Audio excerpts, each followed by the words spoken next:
In my last video, I talked about how to make sure that your players in your homebrewed campaign are having fun, because fun is the most important part of playing D&D.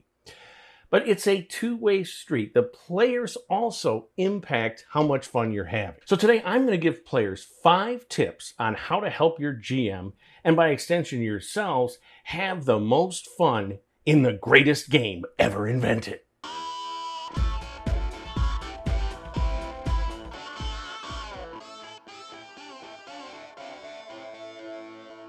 Hey all, KR King here. Most of my videos concentrate on the game from the GM perspective in terms of creating a world and running it, but it's also important that the players bring an investment and a commitment to the game as well. You know, I hear people say, oh, it's so easy being a player. You just show up, look at your character sheet, roll some dice, and that's it. The GM does everything else. But I would argue that in a great campaign, i.e. a fun one, players do certain crucial behaviors that help to maximize the fun of a campaign.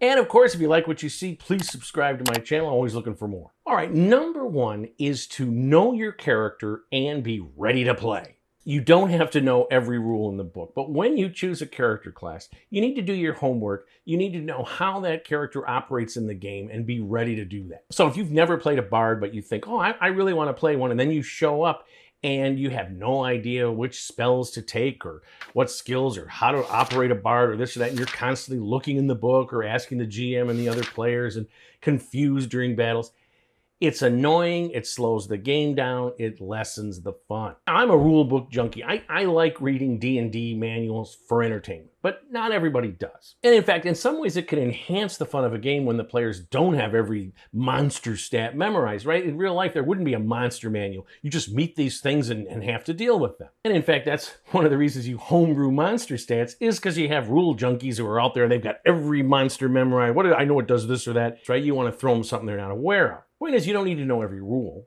but you are responsible to know all the information that is pertinent to your character class so that you can play it in the game. And that also means during the game, when it's your turn to act, be ready to act. Now, combat doesn't have to be a high pressure thing where the GM is going, what are you doing? What are you doing? What are you doing? But if it's your turn and you're not ready and you start looking at your spell list or thinking, can I try this? Or what's the order again of how I do this? Is this a reaction or it can slow things down. It's not fun. Be ready to go when it's your turn. And finally, when it's your time to level up, especially in-game, be ready to level up. Know what you're going to do. Do the research beforehand. You know what spells, or whether you're going to take an attribute bump or you're going to take some feat or whatever. Again, I know that leveling up is such a great moment in the game. We all want to talk about it, revel in our victory. But if it's clear that you haven't even thought about, oh, I have a level. Oh, well, let me look at the book. Let me see what I can do. We're all ready to go. We want to play the game. Do that offline. Just be ready. And if you're uncertain, just ask other players or the GM offline, or look on the internet. There's tons of advice for every character class in D&D on how to advance and different avenues or different ways to, make your character unique. So number 2 is for players to show up regularly for your gaming sessions and on time. Nothing is more irritating than a player who is not committed to the game. So if you sign up for a game that meets every Saturday and you can't make it 90% of the time, don't join that game. We all know that things come up and there are times when you can't make it, but it slows things down and screws things up for everyone else whenever someone's not there. What do we do with your character? Typically they can't just disappear for a session. We've built the group around them. We may have ended out in the wilderness or in some dungeon or something. And even if the party did end in a town and you could, in theory, take time off, what if they end the next session out in the middle of somewhere? Do you just sort of pop in, when you've decided that you've returned to the game? And so in order to keep your character in the game, either the GM or one of the other players has to run your character when you're gone. And, players didn't necessarily sign up to run 2 characters. They got to look at your sheet. Maybe they're familiar with what you do, but again, they got to pick your spells and theirs or whatever. The GM has to transfer if it's an online game. The NPC transfer, sometimes that can be cumbersome, slowing the game down. You may have secrets that you don't want other players to know about, and the GM can run your character, but they've got other things to do to keep things going smoothly and fun for everybody else. And another thing is, you're not going to be role-playing. So there may be important things that your character is exactly set up to do, and the moment in the campaign when that occurs, you didn't show up. Point is, everyone else is making an effort to show up. They know when it's scheduled. The GM is making the effort to get everything ready offline, to be prepared. You should show up too. And a final point here too, when you don't show up regularly, you're not part of the history of the campaign. You weren't in that, the Beholder battle, or you weren't there when everyone almost died. You lose that shared sense of adventure and history that comes with playing regularly. And you weren't there when your character could have really come in handy. So do your best to show up and show up on time. Number 3 is to remember the golden rule and treat the other players and the GM as you would like to be treated yourself. Because imagine how the world would be if everyone adhered to that rule. Well, unfortunately, they don't.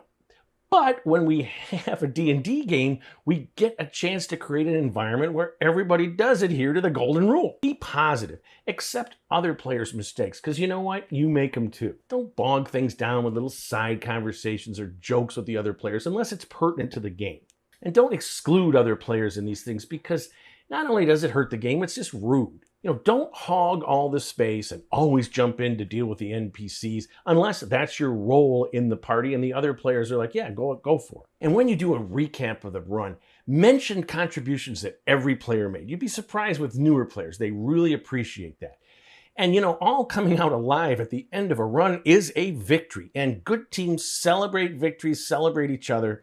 And when you lose, you all accept that loss together. Bad teams point fingers. The thing is, always remember when you first started playing D&D and you knew nothing, and you needed the other players to help you out and not make fun of you or criticize you because you don't know X, Y, or Z. Why are you doing that? Why are you running your character like that? Because now you've played for years and you've got every rule memorized and you've done it all. Well, you know what? So what? Because here's the thing, there's a million D&D players that have forgotten more than you or I will ever know. It's no big deal. The thing is, we're trying to have fun, and when you treat people as you would want to be treated, remember when you first started, how you wanted to be treated, and do that.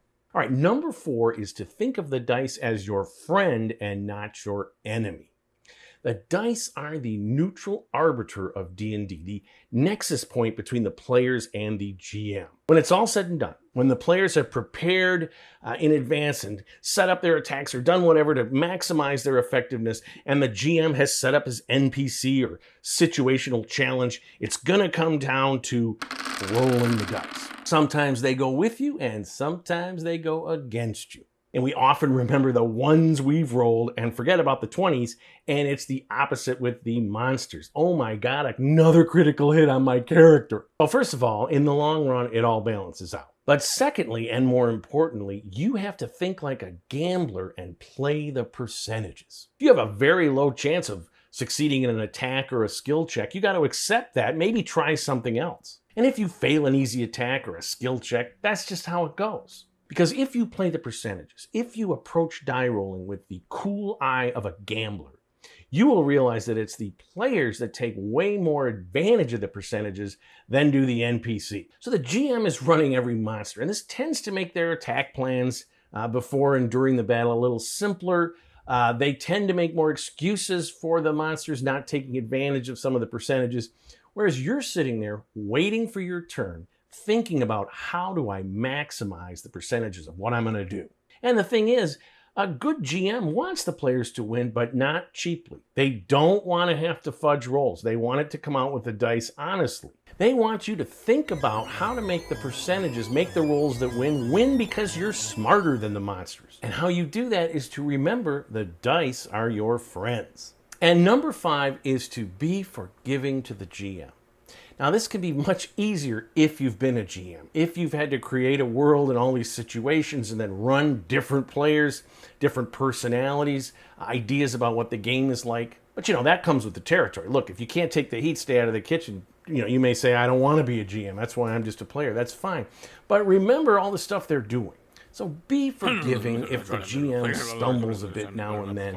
You went in a direction and they're not quite ready. The session got derailed because a player hogged the time a little bit. You had a battle that went on too long. The monsters were too easy or they were too hard. And if you really enjoyed a session, tell the GM. It really makes all that work they put into it worthwhile when the players say, hey, that was fun. And if you didn't like a particular session and it's a rarity and you really enjoy most of the game, keep it to yourself. Because if you don't like the way a GM does something, a homebrewed rule thing or some idea about the game, if you just let it go and don't complain, you may find, hey, you know what, that kind of works. And if in the end you just don't like the game, you don't like the way the GM plays or the other players or the philosophy or for whatever reason, just make an excuse and leave, but don't blame the GM, even if it's their fault. Because you know what? Forgiveness, even more than the golden rule, is the key to life, my friends, and the key to having fun playing D&D. So if you like what you've seen, please leave comments and subscribe to my channel. In the meantime, friends, please keep playing D&D and tell somebody else about it.